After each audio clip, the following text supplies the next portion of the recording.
everybody. Welcome to New Media Patriot Radio, the show about you, the concerned citizen, the silent majority, the politically incorrect, the social media patriot fighting every single day to restore American values and exceptionalism. You can follow us on Twitter at ThePatriot143 or at NMP Radio on Twitter. Standing for New Media Patriot Radio. Also, I want to thank the ConservativeRadioNetwork.com. Visit them. They are actually syndicating my show there. They have a ton of other conservative talk shows on there. Visit them today. ConservativeRadioNetwork.com. And we are also being syndicated on RebootingLiberty.com. I want to thank them for allowing me the opportunity to be heard on their platforms. And also, if you guys want to listen to me on Spreaker, want to follow me on Spreaker, I am trying to reach 1,000 followers on Spreaker so I can get featured on iHeartRadio. So any help you guys can give me, that would be awesome. Just follow me there. You can listen to us. You can download the app on the Android phone, on the iPhone. Just download the app, look for New Media Patriot Radio, and simply follow me there. I would truly appreciate it. I am your host, Chris, and the number to call is 347-338-1775. And today's gonna be fun. We're gonna be talking about all the going-ons in the Ted Cruz, Donald Trump saga, and the delegates and theft and all that stuff. It's gonna be an interesting show. But before I get to that, tomorrow's an exciting day for me being a New Yorker. I am going to be able to cast my vote tomorrow. I'm so excited. Actually, it's in walking distance from my house, which is perfect. I'm actually going to go take my dog with me and my wife. And well, my wife's not the dog and my wife. But we're going to go together and we're going to cast our vote. And if you've listened to the show in the past, you know who I'm voting for. There's no qualms about it. I am voting for Donald Trump, and I'm excited to do that. This is the first time in a long time that I am not holding my nose to go vote for somebody, which says a lot. And we're going to be talking actually, you know what? Before we get to that, we're going to be talking about this whole delegate thing and the delegate wrangling that's going on behind the scenes in the Ted Cruz camp. And I just want to this is my best this is what Rance Previs, the chairman of the RNC, this is what he said regarding that. He says, "The process has been going on for months in each of the states where there's been a convention. It's not a matter of party insiders. It's a matter of the 2,400 grassroots activists. And whatever they do, they do." So there you have it. That's how he feels about that. Okay, so basically, he's basically condoning it. He says that's fine. That's what the rules are. So if the rules are about 2,400 activists and then negating millions of people from voting, and those are the rules. And there's nothing you can do about it, is what they're trying to tell you. So anyway, before we go any further, I want to welcome in my my co-host.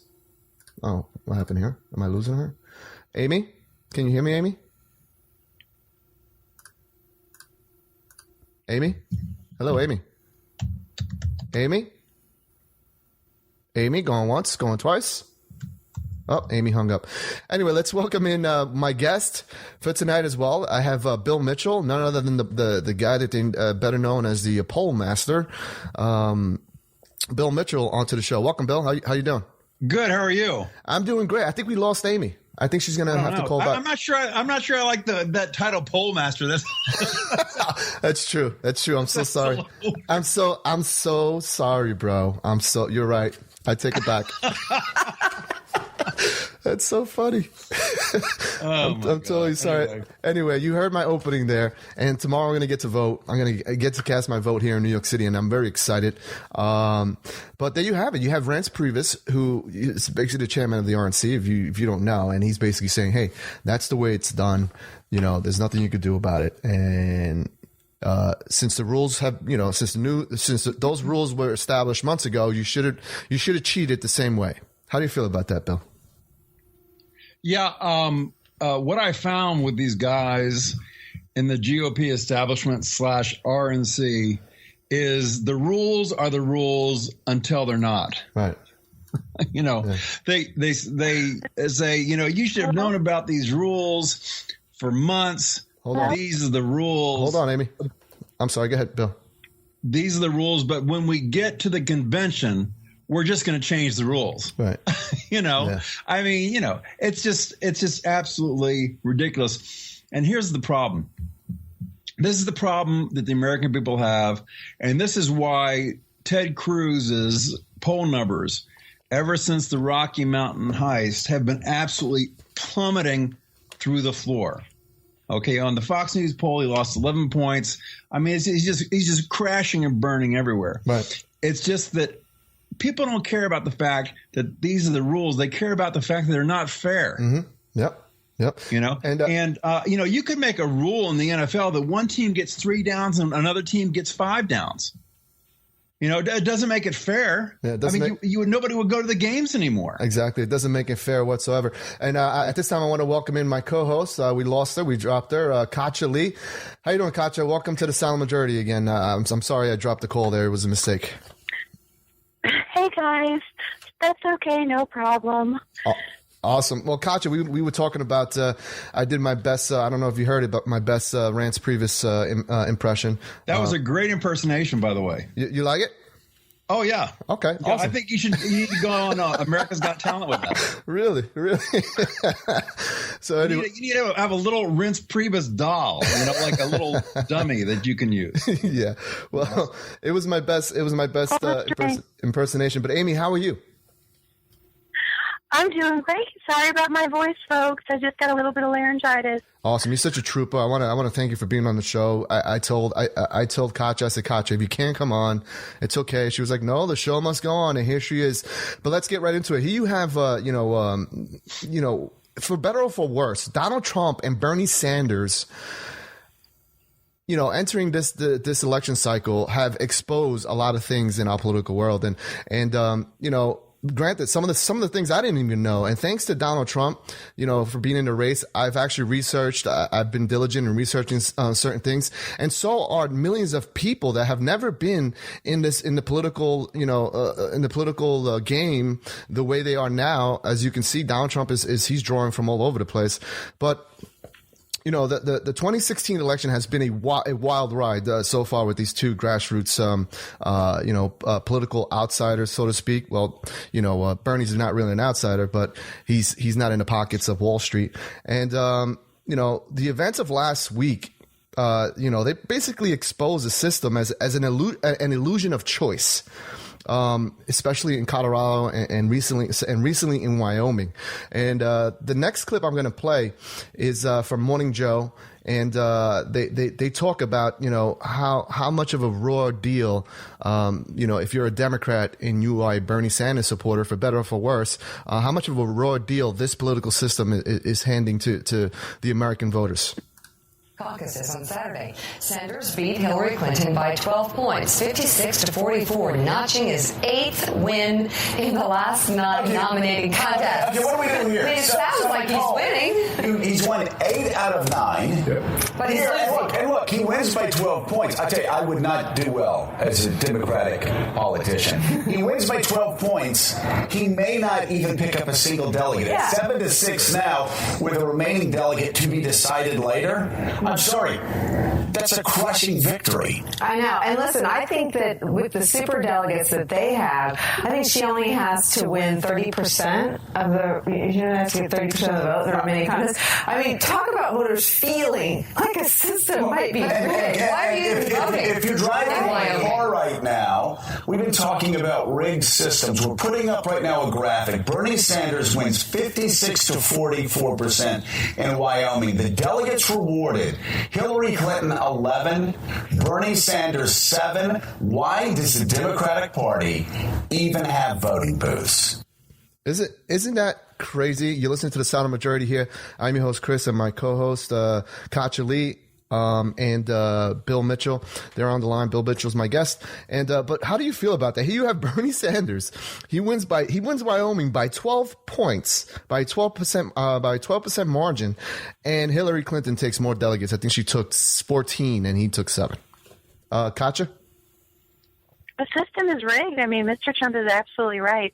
It's rigged everywhere. It's rigged in our banking system. Our politics are rigged. The local level, the state level, the federal level. It's rigged against the American people. It's rigged for the country club, society. And I don't mean that in a disrespectful way, because I'm talking about a private club.